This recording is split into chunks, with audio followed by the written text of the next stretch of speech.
CV Raman आधुनिक भारत के एक महान वैज्ञानिक थे, जिन्होंने विज्ञान के क्षेत्र में अपना अति महत्वपूर्ण योगदान दिया और अपनी अनूठी खोजों से भारत को विज्ञान की दुनिया में अपनी एक अलग पहचान दिलाई। रमन प्रभाव या रमन इफेक्ट सीवी रमन की अद्भुत और महत्वपूर्ण खोजों में से एक थी, जिसके लिए इन्हें साल 1930 में नोबेल पुरस्कार से भी सम्मानित किया गया। वहीं अगर सीवी रमन ने यह खोज नहीं की होती तो शायद हमें यह कभी पता ही नहीं लग पाता कि समुद्र के पानी का रंग नीला क्यों होता है।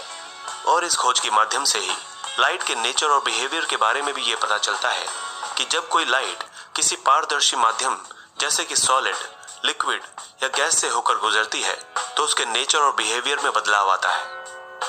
वास्तव में उनकी इन खोजों ने विज्ञान के क्षेत्र में भारत को एक नई दिशा प्रदान की, जिससे देश के विकास को और भी बढ़ावा मिला। इसके साथ ही आपको ये भी बता दें कि सीवी रमन को देश के सर्वोच्च सम्मान भारत रत्न और लेनिन शांति पुरस्कार समेत विज्ञान के क्षेत्र में उनके महत्वपूर्ण कामों के लिए तमाम पुरस्कारों से नवाजा जा चुका है। आइए जानते हैं भारत के महान वैज्ञानिक सीवी रमन के जीवन से जुड़ी कुछ बातें। प्रारंभिक जीवन। दक्षिण भारत के तमिलनाडु के तिरुचिरापल्ली शहर में 7 नवंबर 1888 को भारत के महान वैज्ञानिक सीवी रमन एक साधारण से ब्राह्मण परिवार में जन्मे। वो चंद्रशेखर अय्यर और पार्वती अम्मल की दूसरी संतान थे।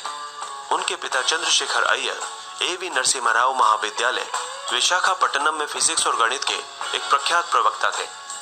उनके पिता को किताबों से बेहद लगाव था। उनके पिता को पढ़ना इतना पसंद था कि उन्होंने अपने घर में ही एक छोटी सी लाइब्रेरी भी बना रखी थी। हालांकि आगे चलकर इसका फायदा सीवी रमन को मिला। इसके साथ ही वो पढ़ाई लिखाई के माहौल में पले और बड़े हुए, यानी कि उनका बचपन पढ़ाई लिखाई के माहौल में ही बीता था। वहीं सीवी रमन ने छोटी सी उम्र में ही अंग्रेजी साहित्य और विज्ञान की किताबों से दोस्ती कर ली थी और फिर बाद में उन्होंने विज्ञान और रिसर्च के क्षेत्र में कई कीर्तिमान स्थापित किए और भारत को विज्ञान के क्षेत्र में अंतर्राष्ट्रीय स्तर पर पहचान दिलाई। सीवी रमन बेहद तेज बुद्धि के एक होनहार और प्रतिभाशील छात्र थे। उनकी पढ़ाई में शुरुआत से ही गहरी रुचि थी। वहीं उनकी किसी चीज को सीखने और समझने की क्षमता भी बेहद तेज थी।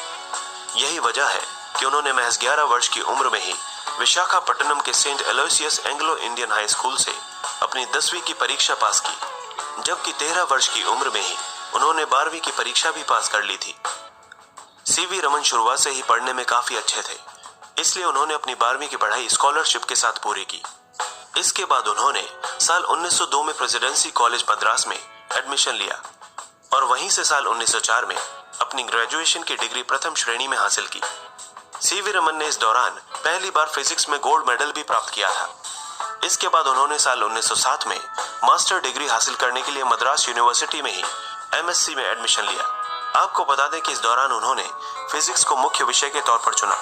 हालांकि वे इस दौरान क्लास में कम ही आते थे, क्योंकि उन्हें थ्योरी पढ़ने के बजाय लैब में नए नए प्रयोग करना पसंद था।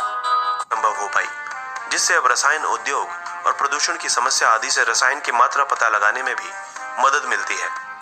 सीवी रमन द्वारा की गई ये खोज वाकई में एक अतुलनीय खोज थी। इस खोज के लिए 1930 में उन्हें प्रतिष्ठित पुरस्कार नोबेल से भी नवाजा गया। उनकी इस महान खोज के लिए भारत सरकार ने 28 फरवरी के दिन को हर साल राष्ट्रीय विज्ञान दिवस के रूप में मनाने की भी घोषणा की।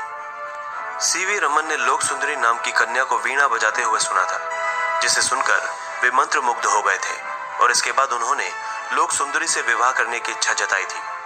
वहीं इसके बाद परिवार वालों की रजामंदी से वे 6 मई साल